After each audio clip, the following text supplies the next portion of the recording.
En el capítulo 5 del libro de Mateo, versículo 1 en adelante, quiero que meditemos bajo la reflexión de mendigo a príncipe. ¿Cómo?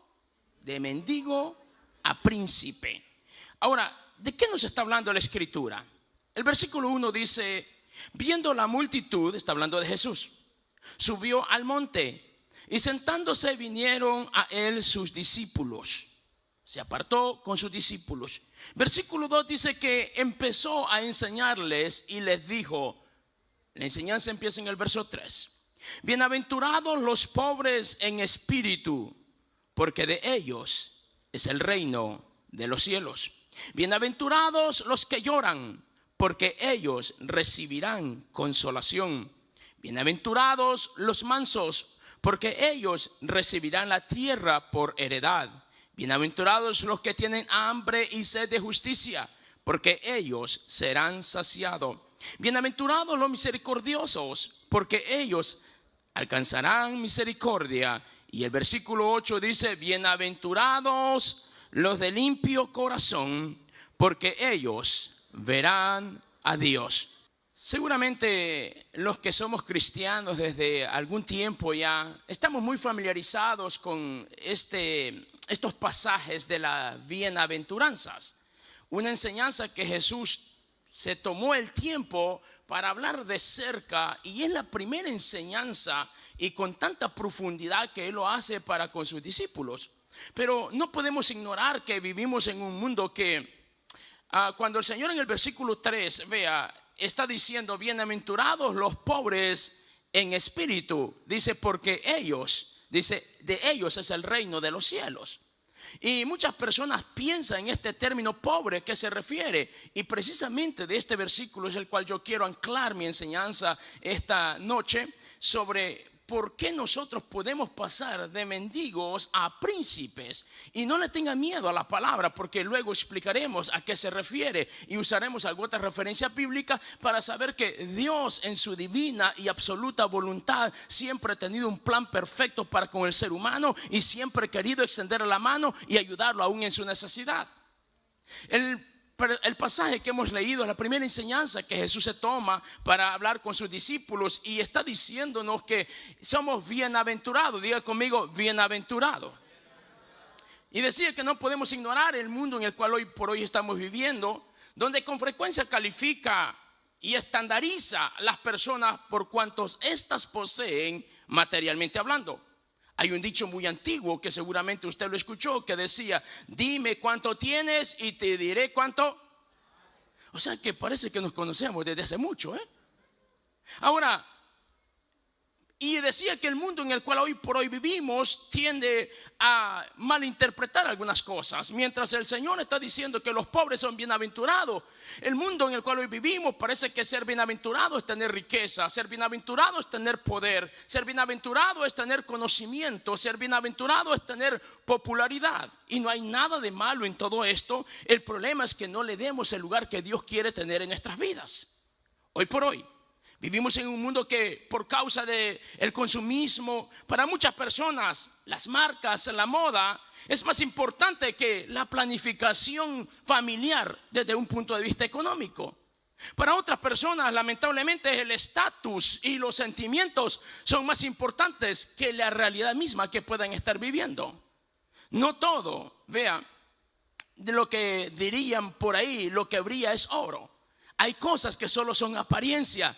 Pero como el Señor diría a través del proverbista Salomón, hay caminos que al hombre le parecen que son buenos, pero al final dice que termina siendo un camino de muerte. Todo esto que hemos hablado revela el estado del corazón de muchas personas, porque las actitudes que hay en el corazón de una persona temprano o tarde se revelan.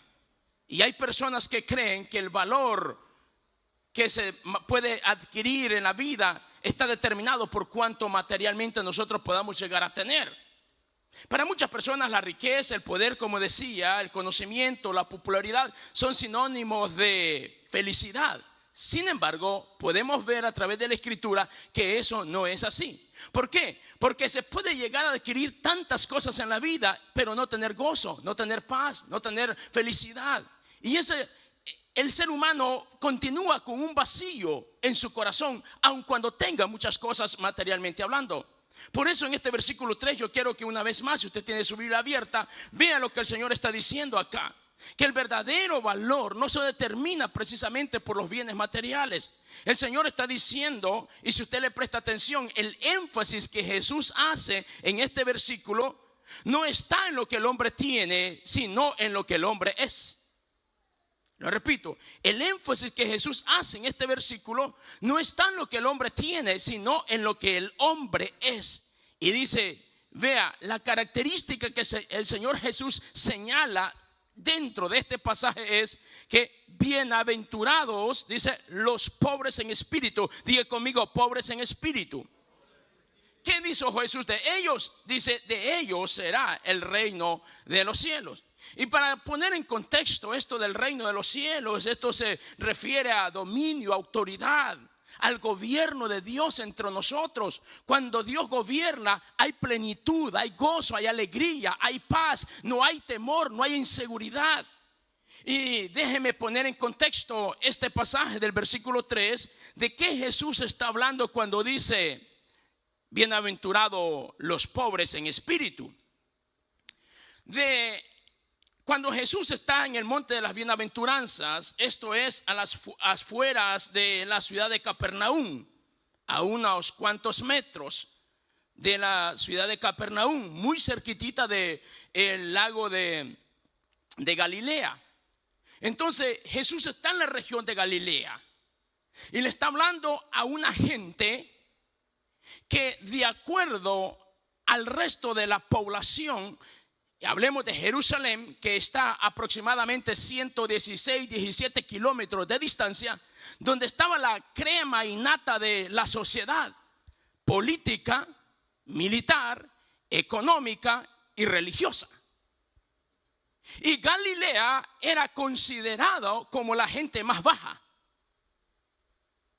Y no voy a usar calificativos que se usaban para referirse a los galileos en aquel entonces, pero las ocupaciones de esta gente eran pescadores, la agricultura, y era la gente que no tenía una profesión ni ostentaba un lugar en la sociedad.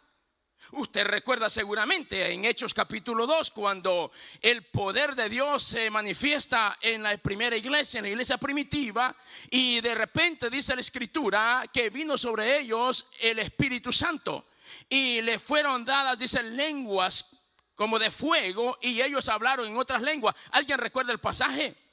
¿Y qué pasó con la gente que estaba allí viendo todo aquello y se amotinaron para ver? ¿Recuerda una de las preguntas que ellos se hicieron?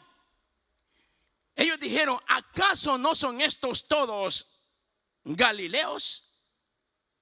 Porque los galileos para ellos era la gente de menos capacidad intelectual, la gente menos educada. Entonces, cuando estamos hablando de este pasaje y de estas enseñanzas, seguramente algunos de estos ciudadanos de Galilea, año con año, cuando se celebraban las fiestas en Jerusalén, habían ido y se quedaban sorprendidos de ver los edificios, los cortes de las piedras, la arquitectura y todo aquello que era algo majestuoso que ellos en su vida habían visto en Galilea. Y Jesús les está diciendo a ellos, ustedes que admiran tanto lo que hay en las ciudades grandes, ustedes que siempre han sido la parte de la población más explotada, porque los explotaban los gobernantes y los religiosos tampoco los querían. Ustedes que son desechados, ustedes que son mal vistos, ustedes que son señalados.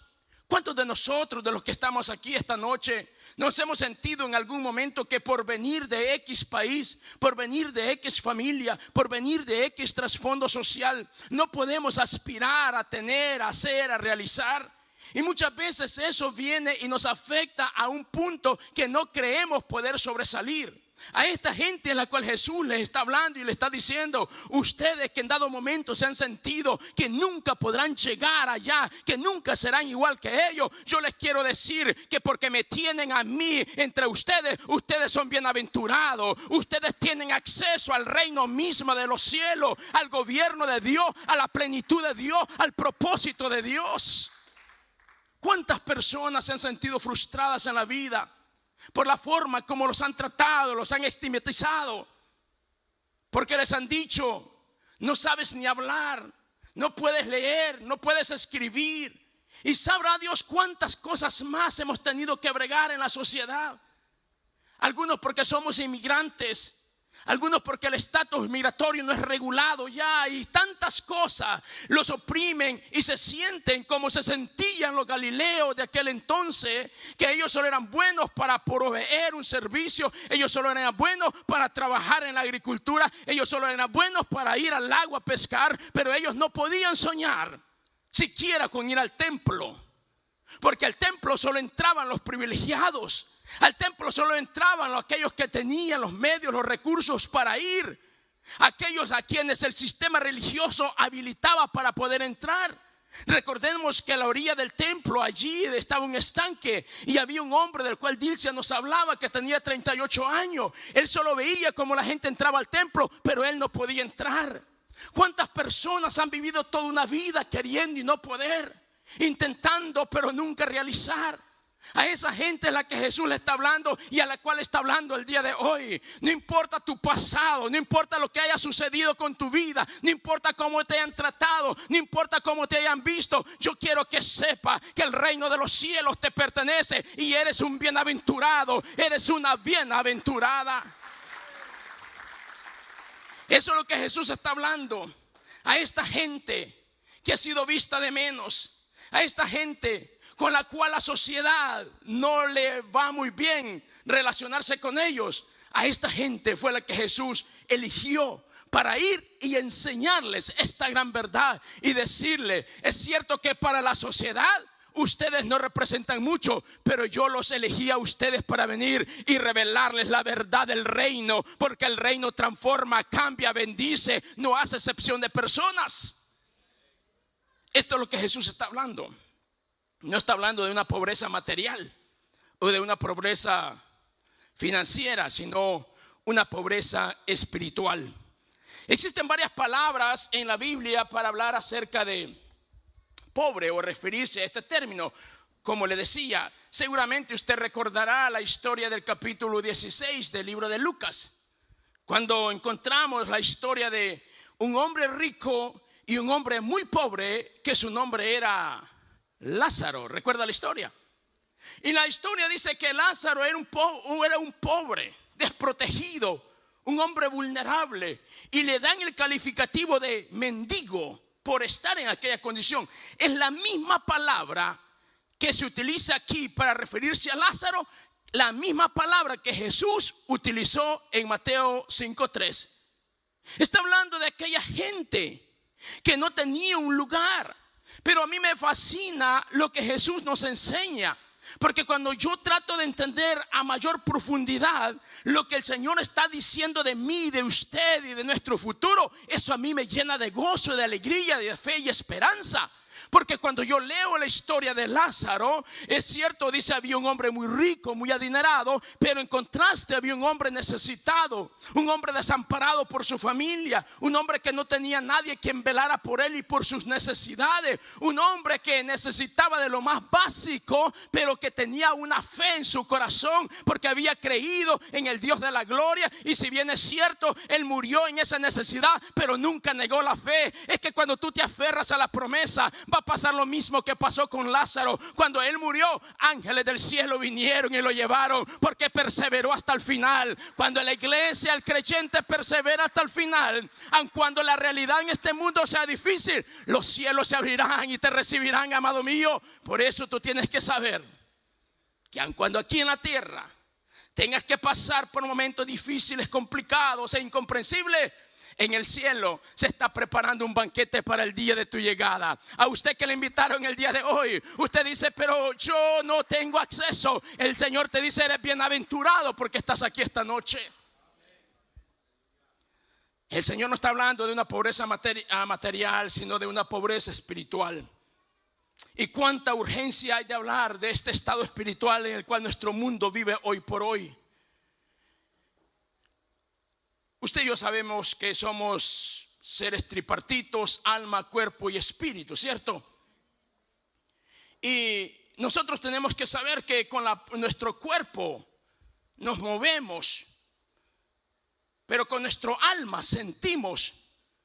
Pero el espíritu es ese ser espiritual lo que le da vida a lo espiritual.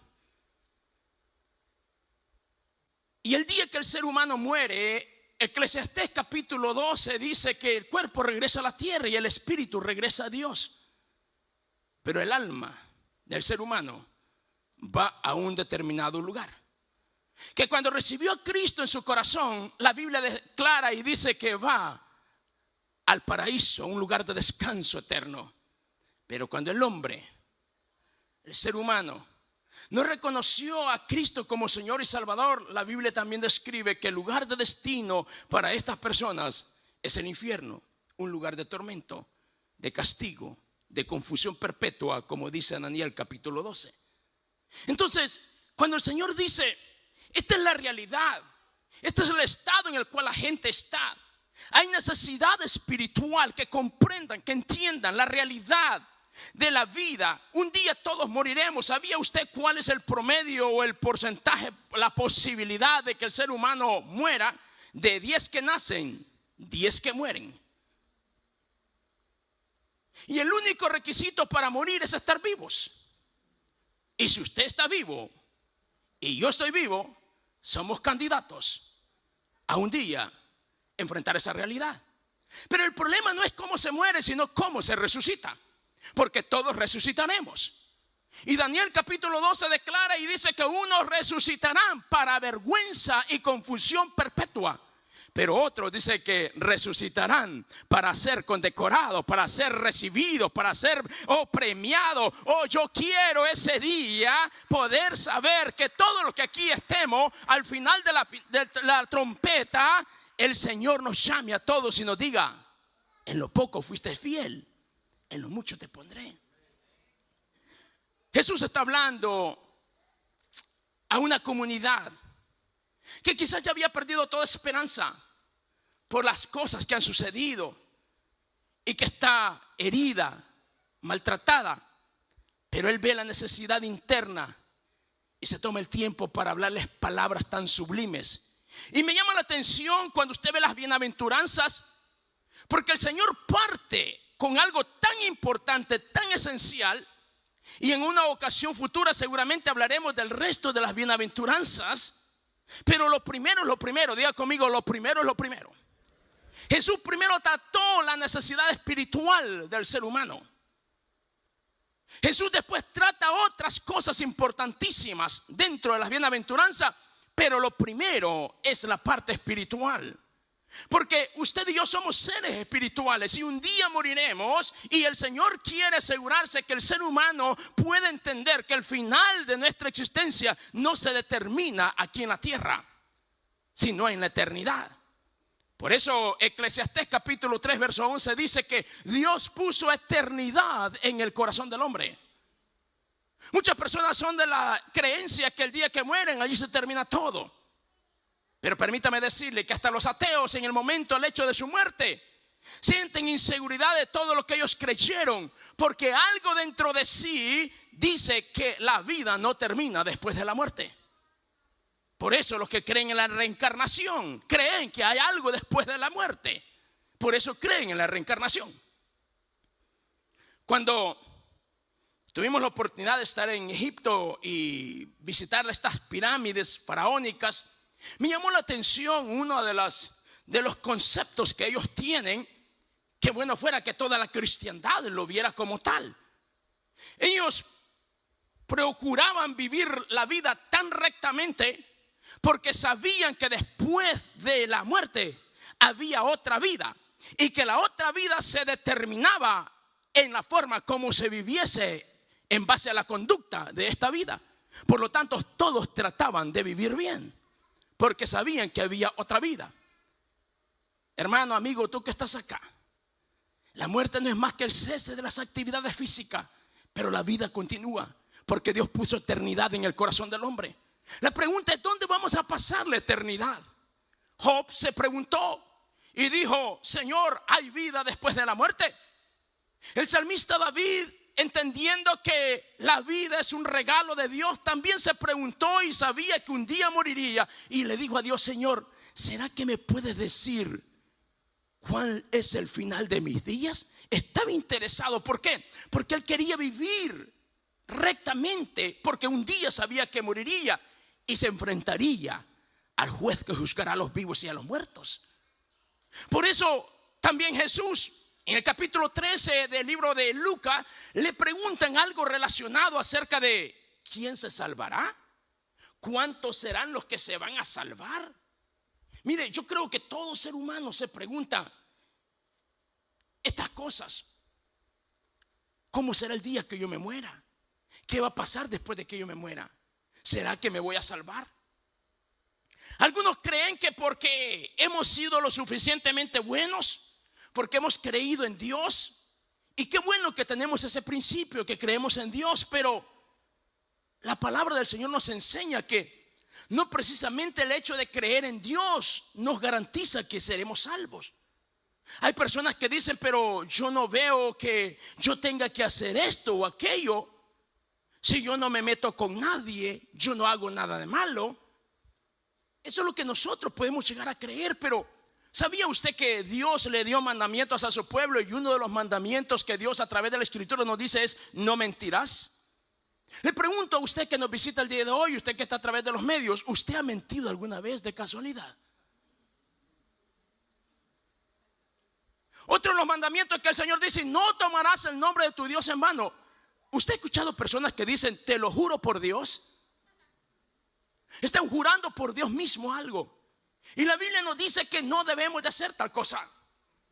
Otro de los mandamientos que Dios da a través del capítulo 20 del libro de Éxodo es que nosotros, dice, debemos de amar a Dios sobre todas las cosas. Y no voy a seguir con los mandamientos por cuestión de tiempo, pero solo quiero hacer una reflexión en los que he mencionado. ¿Amamos a Dios como Dios lo establece? ¿Hemos mentido? Entonces, si no estamos amando a Dios como Él lo enseña, y si hemos mentido, eso ya nos hace haber violado los mandamientos. Por lo tanto, le hemos fallado ya a Dios. En la Biblia hay una historia de un hombre que se sabía los mandamientos, incluso los practicaba, porque él dice: los he practicado desde mi juventud. Pero él sabía dentro de sí que algo le hacía falta para ser salvo, y le dijo a Jesús: ¿qué necesito para ser salvo? ¿Sabe por qué? Porque el ser humano debe de saber que un día nos enfrentaremos a una realidad llamada la muerte, y que después de ese momento no hay nadie que te pueda sacar ni remediar el futuro. Eso se define acá en vida. Y lo más interesante de todo es que nadie lo puede definir por usted excepto usted. Dios no tiene nietos, Él solo tiene hijos. Por eso dije que Él nos cambia de mendigos a príncipes, porque alguien que es hijo de un rey es un príncipe. Y Juan capítulo 1, verso 11 y verso 12, la Escritura dice que a los suyos vino, pero los suyos no le recibieron. Mas a todos aquellos que creyeron en Él y que le recibieron, les dio el derecho, la potestad de ser hijos de Dios. Por eso somos príncipes y princesas. Antes estábamos mendigando, clamando, pidiendo una oportunidad. Y Jesús dijo: sí, a todos aquellos que anhelaban, que querían, que buscaban, que estaban desesperados, yo he venido a decirle: la oportunidad ha llegado, el reino de los cielos se ha acercado. Y los pobres, dice, son bienaventurados, y a ellos se les será dado. ¿Por qué? Porque reconocieron una necesidad espiritual que solo Dios la puede suplir. Los problemas del hombre no los puede solucionar el hombre, sino Dios solamente. Por eso el Señor dice en el capítulo 3, verso 23 del libro de Romanos, por cuanto todos pecaron, por ende, dice la Escritura, están destituidos de la gloria de Dios. pero a mí me gusta muchísimo Romanos 5:8, porque la escritura dice que más Dios mostró su amor para con nosotros, que siendo aún pecadores, Cristo vino y murió por nosotros. Él no esperó que cambiáramos nuestro proceder. Él nos amó a pesar de lo que éramos, a pesar de lo que estábamos haciendo. Por eso tú tienes que saber, la realidad es que la vida es eterna y nosotros decidimos dónde la pasaremos. Otra gran verdad es que todos le hemos fallado a Dios. Y la Biblia dice que por cuanto todos fallaron, todos están destituidos de la gloria de Dios. Pero la cruz de Jesús, nos dice Pablo que Él manifestó ese amor para que a través de su cruz, a través del Evangelio, que Él significa noticias que producen alegría. O sea, por eso el Evangelio se dice que son buenas nuevas, pero son noticias que producen alegría. Por eso usted tiene que saber que la mayor felicidad que el ser humano puede encontrar es verse encontrado con Dios. Seguramente a muchos les preocupa el estado de nuestro mundo, y no es para menos. Si recordamos lo que pasó en el 2020, 21 y 22, fueron años muy complicados, ¿cierto? No quiero alarmarle, pero sí, para los que toman nota, tomen nota. Mayo del 2024. La misma organización que se inventó cuánta cosa para mantenernos encerrados y aplicar un confinamiento que para bien o para mal, solo Dios lo sabrá. La misma organización ha trabajado y ha llegado a conclusiones a puertas cerradas. Pero en mayo del 2024 darán un dictamen sobre cuál deben ser los procedimientos que los países deben de continuar o seguir para evitar posibles contagios masivos. ¿Qué se viene? Solo Dios lo sabrá. Lo que sí puedo decirle es que a este mundo no le espera nada bueno. Pero todos aquellos que han puesto su mirada en Dios pueden saber que lo mejor está por venir, porque el Rey de Gloria un día vendrá. Y después de que el Rey de Gloria haya venido por su iglesia, el estado en el cual este mundo quedará será muy complicado. Y allí no vale nada. Allí no vale el carisma, la habilidad, lo astuto que un ser humano pueda hacer. Porque aquel día que nos presentemos delante de Dios, por hábil, por astuto que una persona sea, por carismático que una persona sea, no vas a poder acercarte a Jesús y darle una sonrisa, una palmadita en su hombro y decirle que tú fuiste bueno. No, porque lo único que salva al ser humano se llama la sangre de Cristo vertida en la cruz del Calvario, la cual limpia los pecados del hombre sin importar cuán estos hayan sido. Por eso, amigo, tú que estás acá, el mejor lugar para estar seguro es Dios. Y te lo compruebo con esta referencia bíblica. El apóstol Pablo, que antes se llamaba Saulo de Tarso, dice la escritura que era un hombre preparado a más no haber. Si tendríamos que hablar de alguien sumamente conocedor de la historia bíblica, tendríamos que hablar de Saulo, preparado a los pies de Gamaliel. Un hombre intelectualmente capacitado, celoso en el cumplimiento de la ley. Pero un día él va en camino a Damasco, haciendo su misión lo que él creía que era recto. Y un destello de luz de Dios, del Dios de la gloria, bastó para que Saulo de Tarso cambiase en 180 grados su comportamiento y estilo de vida que antes tenía. Un destello de luz lo llevó a escribir Filipenses capítulo 3 cuando dice: todo lo que para mí antes era ganancia, ahora lo tomo con pérdida. ¿Por qué? Porque ahora he conocido la verdadera razón de ser del ser humano. Ahora he conocido la verdadera paz. Ahora he conocido la verdadera alegría. Ahora he conocido la fuente del gozo. Ahora he conocido la fuente de la plenitud. Porque había conocido al Dios de la gloria, al que te dice el día de hoy a ti: yo puedo hacer lo mismo contigo, puedo hacer lo mismo contigo, puedo cambiar tu familia, puedo cambiar tu realidad, puedo hacer realidad tus sueños. Ese mismo Dios que se le presentó a Pablo en ese destello de luz, te habla a ti y me habla a mí el día de hoy. Y quiero que estemos sobre nuestros pies para hacer una última interrogante.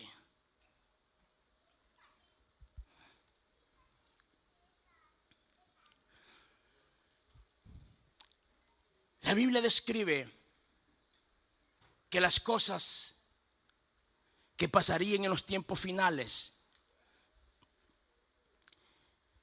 serían muchas, y Mateo 24 nos da una larga lista de estas cosas. Pero dentro de algunas cosas interesantes que Jesús habla acá, dice algo: mirad que nadie os engañe. Amigo, tú que estás acá, Dios es luz y es verdad, y Él quiere mostrarte el camino que debes de seguir. Por eso Jesús dijo: yo soy el camino. No dijo soy un camino, dijo soy el camino, soy la verdad y soy la vida. Nadie viene al Padre si no es por mí. Hoy por hoy hay muchas personas que han sido engañadas por causa de la necesidad espiritual que en ellos ha habido. Se han acercado buscando ayuda, y lo que han hecho con ellos es confundirles y apartarles de la verdad. Por eso el Señor a través de la palabra nos dice: si hoy oyeres mi voz, no endurezcáis vuestro corazón, porque Él es el autor de la vida, Él es el príncipe de paz. Él es el Dios que te puede ayudar en los momentos más inciertos, cuando nadie te comprende, cuando tocaste todas las puertas, cuando todo se cerró. Él sigue esperando que le llames a Él. Él sigue esperando que te acuerdes de Él. Por eso a esta gente que está en esta condición, Él les dice: bienaventurados. Y quiero que sepan que el reino de los cielos es para ustedes. ¿Por qué les dice esto? Porque Él veía la condición espiritual, la necesidad, la sinceridad que había en ellos. Seguro estoy que si viniste esta tarde a este lugar, es porque en tu corazón hay sinceridad. Es porque en tu corazón también quieres tener esa experiencia de qué se siente ser una persona que tenga que vivir libre de estrés, libre de ansiedad. ¿Cuántas personas han sufrido de tantas cosas que pudiéramos relatar y han tratado de una forma y otra por salir de esa situación y no lo han logrado? El Señor dice: ven a mí tal y como estés, y yo te daré descanso para tu alma. Lo que el ser humano necesita es tener un encuentro personal con Dios. Si esta noche usted es esa persona a quien Dios le ha hablado y le ha dicho: te puedo ayudar porque he visto tu necesidad, tu dolor, levanta tu mano ahí donde estás. No tienes que seguir caminando por el camino del sufrimiento, del dolor y de la tragedia. No tienes que seguir tratando cuando en realidad ya trataste mucho. No tienes que seguir esperando cuando Él te dice: aquí y ahora yo te puedo ayudar. Por eso, si usted es esa persona, levante su mano ahí donde está. Permita que Dios le llame. Permita que Dios le tome de la mano. Permita que Dios le ayude. Permita que Dios haga esa obra en su vida que tanto ha anhelado. Lo que tú has visto que Dios ha hecho en otras personas, lo puede hacer en ti. Lo que tienes que hacer es saber lo que el Señor le dice a esta gente: a ustedes que han sufrido tanto, a ustedes que han batallado tanto, a ustedes quiero ayudarles. El único que nos puede dar verdadera paz se llama Cristo. Fuera de Él no hay esperanza. Por eso, mientras la iglesia inclina su rostro, yo quiero que pienses por un momento: ¿cuánto más tienes que continuar por ese camino? ¿Cuánto más tienes que caminar para darte cuenta que no es el camino correcto por el cual te estás conduciendo? Cuando Dios te dice: si solamente me permites ayudarte, tu vida cambiará en un antes y un después. Por eso no puedes dudar de correr a Él. No corras de Él, corre hacia Él, porque Él te recibirá con brazos abiertos y recibirás ese abrazo, ese calor tan especial que nunca has experimentado. No hay nada tan malo que el hombre pueda hacer que Dios le ame menos. Dios te ama a pesar de lo que has hecho, a pesar de donde fuiste, a pesar de lo que te has alejado. Él te sigue esperando. Por eso no rehuses más. Ven a Él. Ven a Él. Él está aquí para decirte: yo te quiero cambiar el dolor en alegría. Yo te quiero cambiar tus frustraciones por una esperanza viva, genuina y verdadera. Ese problema matrimonial que no has podido, solo no lo podrás, pero con Dios seguramente lo lograrás. Por eso no puedes demorar más ya. Ven a Él. Él solo te quiere ayudar. Los problemas que has tenido que cruzar, Dios los puede utilizar para mostrarte cuán poderoso es Él y cómo hacer un antes y un después en tu vida. Por eso ven a Él, porque solo Él te puede ayudar. No demores más. No demores más. La Biblia declara y dice que vendrá un momento cuando la gente correrá de un lado a otro, de un extremo a otro, y querrán que alguien les predique y ya la iglesia no estará acá. Vendrá un momento cuando la gente no querrá ni siquiera vivir, porque será invivible este mundo. Y dice que le dirán a las rocas que caigan sobre de ellos, pero no les podrán tampoco matar, porque la muerte no tendrá potestad. Yo no puedo imaginar cómo será ese tiempo para este mundo. Será un verdadero caos. Y qué triste que hay gente que pudo haber estado a salvo, pudo haber estado en el lugar correcto, pero nunca decidió. Pero esta noche el Señor te trajo a este lugar para decirte: yo quiero que estemos a cuentas. Yo quiero mostrarte cuánto te amo. Quiero mostrarte cuánto he tratado de ayudarte. Quizás no me has comprendido, pero este día te dice Dios: alguien te invitó, alguien te trajo y te dijo: vamos a la casa del Señor, vamos a la iglesia. Porque el Señor te quería decir: yo he visto tu dolor, tus lágrimas, he visto tus errores, pero también ya vi tu futuro. Y tu futuro puede ser tan brillante, aún más de lo que tú has imaginado. Pero necesitas que te ayude. No te niegues. Dios solo te quiere ayudar. No resistas. Él solo quiere hacerte cosas buenas. Él solo quiere darte algo aún mayor de lo que tú has ilusionado. Tu mayor anhelo, tu mayor sueño no se compara a lo que Dios puede hacer en ti. Por eso, amigo, tú que estás acá, ven a Él. No resistas. Date una oportunidad. Hay un día cuando el ser humano anhelaría tener una oportunidad de estas, pero será demasiado tarde. La vida es demasiado frágil. Tú que crees que eres una persona relativamente joven, la muerte no hace excepción de personas. Por eso, lo ideal, lo sabio, es reconocer que yo necesito ayuda y que solo Dios me puede ayudar.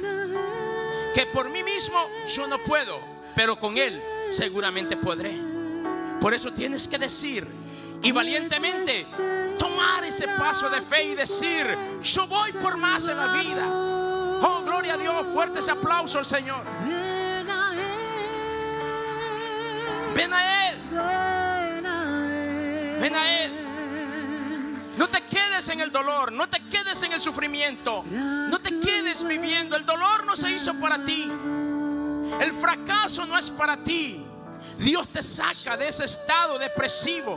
Dios te puede cambiar. Esa realidad puede ser el día final, el día de hoy.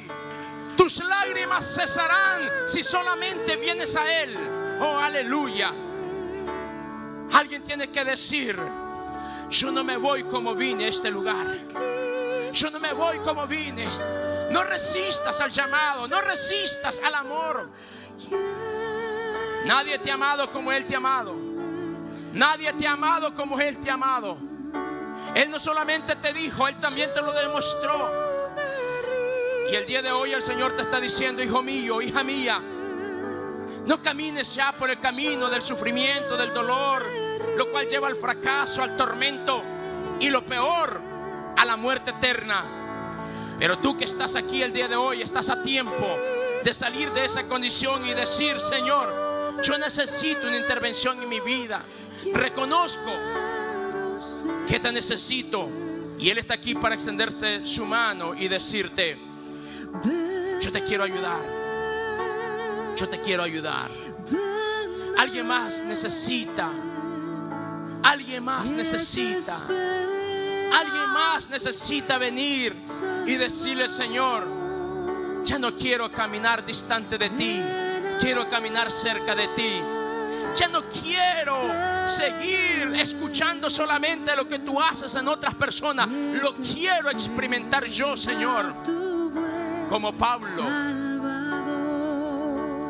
un destello de la luz de Dios bastó para cambiar su vida en un antes y un después.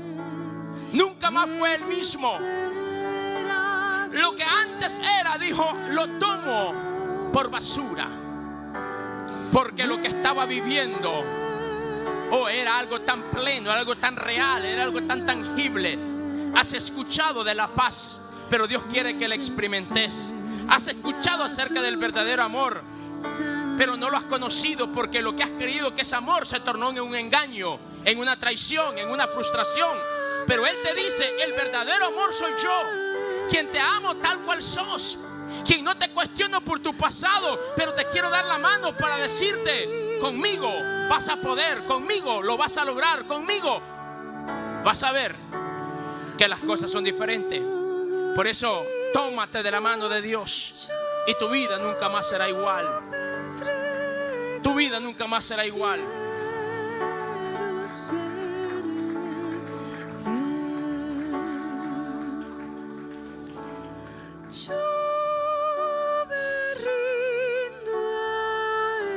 Escuche lo que voy a decir. Vienen días para nuestro mundo tan difíciles. Lo dije en el año 2020 y lo vuelvo a decir ahora. En el 2020 yo dije en una de mis predicaciones: vienen momentos cuando nosotros creeremos el año 2020 con todo y pandemia,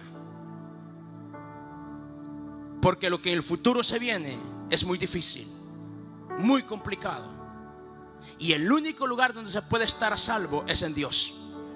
El único lugar donde tú puedes estar confiado es en Dios, porque el Señor a través de la palabra dice: el que esté en mi mano nadie lo arrebatará. Él es el autor de la paz. Cuando el hombre tiene su confianza en los bienes que tiene, es cuestión de tiempo y estos desaparecen, y también las frustraciones llegan solas. Pero aquel que pone su confianza en Dios conocerá al Dios que provee. Por eso Jesucristo es el prototipo del arca. Y todos los que entraron en el arca estaban en pleno diluvio, pero estaban a salvo. Todos los que estaban en el arca caminaron a la deriva mientras el agua no cesaba, mientras el agua no descendía. Esos 150 días anduvieron a la deriva, pero estaban seguros, porque dentro del arca tenían seguridad, dentro del arca tenían provisión, dentro del arca habían encontrado el lugar de la salvación. El arca se llama Cristo. Por eso tienes que venir a aquel que te dice: en mí tienes seguridad, en mí tienes protección, en mí tienes salvación, porque fuera de Dios no hay salvación. Por eso todos los que aquí estamos, quiero que me vean y hagan esta oración conmigo. Y a usted que está a través de los medios, el llamado es igual para usted. Haga esta oración conmigo. Por favor, yo quiero que le pongas la cámara a todo este grupo de personas que están acá, para que aquellos que están a través de los medios puedan identificarse. Dios te bendiga. Alguien más llegando a este último momento. Dios te bendiga por esa actitud tan valiente.